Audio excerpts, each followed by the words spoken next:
Shalom, shalom, mishpocha. Welcome once again to Ray Bash's Ramblings. This is part 2 of Movies and Entertainment, and I'm going to be addressing the issue of nudity in movies. So let me just say here, and to kind of recap, that I'm not here to try to dictate what is acceptable to watch and what is not, but I'm doing these videos in an effort to try to equip you, the viewer, on how to make good choices in your personal viewing of entertainment and your family viewing of entertainment, and giving you some kind of guidelines to go by, maybe not hard set in stone, but some guidelines that you can go by to help guide you in your entertainment choices, that you can make wise decisions and better viewing choices. So I've written this as a blog. I haven't typed it out yet, but I have it written down, so sometimes I like to read exactly what I wrote, so I know that I'm not missing anything or forgetting anything. Here goes. So, nudity and sexuality in movies and entertainment. In my view, there are two types of nudity: sexual and anthropological. Sexual means for the purpose of arousal in all forms, heterosexual and homosexual, which is most certainly scripturally wrong. So, in other words, sexual nudity, where it's a striptease, or where it's a sex scene, or where it's a rape scene, or anything like that, where the dress is provocative, and it's like the clothes are spray painted on, and there's innuendos, and this kind of sexual, sensual nudity in all forms is forbidden by Torah, forbidden by Scripture as a whole, and should not be viewed. So if there's any movies with these sort of things in it, I would highly advise you not to view these things, and not to rent or watch or participate in such things, because our mind, when we view things like this, I call them brain tattoos. When you see nudity, especially for men, because we are visually stimulated, women are very emotionally stimulated, so they love romantic comedies and romantic scenes. But once that sensual, sexual energy gets going, and we see it and we hear it, it just makes those endorphins go crazy in your brain, and really titillates the pleasure center of your brain. And these things get embedded in your mind. The chemical reactions just cause them to solidify in your memory, so that later you could recall these things and get that same sensation and those same feelings. And these temptations can lead to other things. So let me just continue on with what I was reading. So, such nudity is meant to feed and arouse and engage one's fallen fleshly nature, which leads us to sin.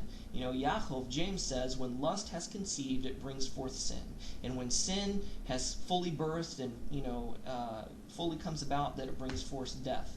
This is the spiritual version of LSD: lust, sin, and death. Movies and shows with such nudity need to be banned from the viewing of any Torah-obedient follower of Messiah Yeshua. Now, what do I mean by anthropological nudity?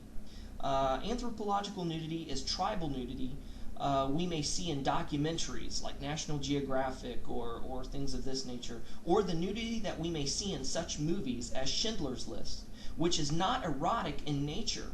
And I'm not saying that this is good, and I'm not trying to justify the nudity in films.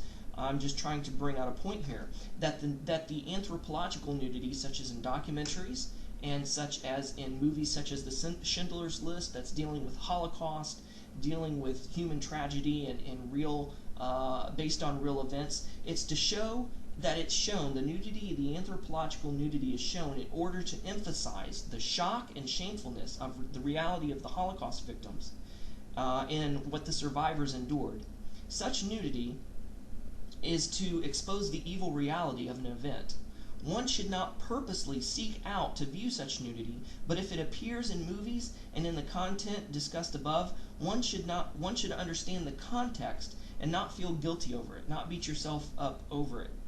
And I would highly advise, if you do have movies such as this, that if there's a way that you could edit them to where the nudity is not seen, because it's really unnecessary, you don't need to see it.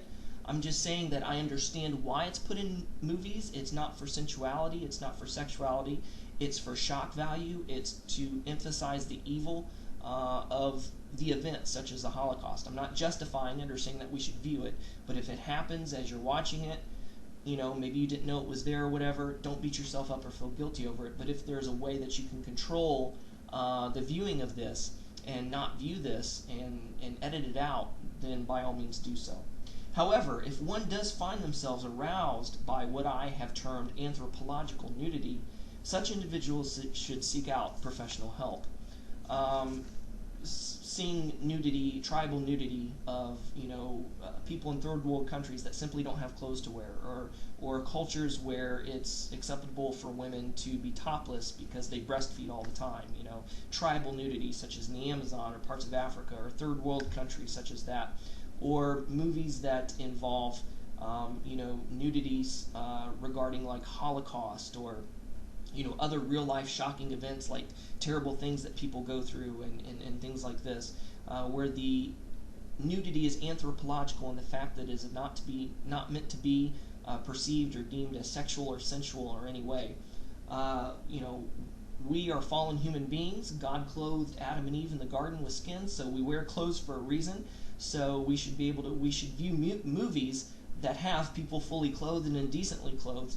But if there are movies with anthropological nudity that maybe you don't know about and you just happen to view it, it's there, don't beat yourself up over it, don't feel guilty. But if there's a way that you know about it, that you can control this, that you can edit this out so that you don't view it, whatever, I highly recommend that you do so. And if you do find yourself aroused by anthropological nudity, that you do seek professional help, because this could lead to sexual deviance in many, many forms, and it could be dangerous not only to yourself but to others. So this is my view on nudity and sexuality in regards to movies, and so these are the guidelines that I have laid out for you, that I follow myself in regards to my movie viewing. So I hope this has been educational, enlightening, and helpful. Tune into the next, to part 3, which I will deal with violence and murder in entertainment and movies. So catch you next time. Thanks for watching. Shalom and Shavua Tov.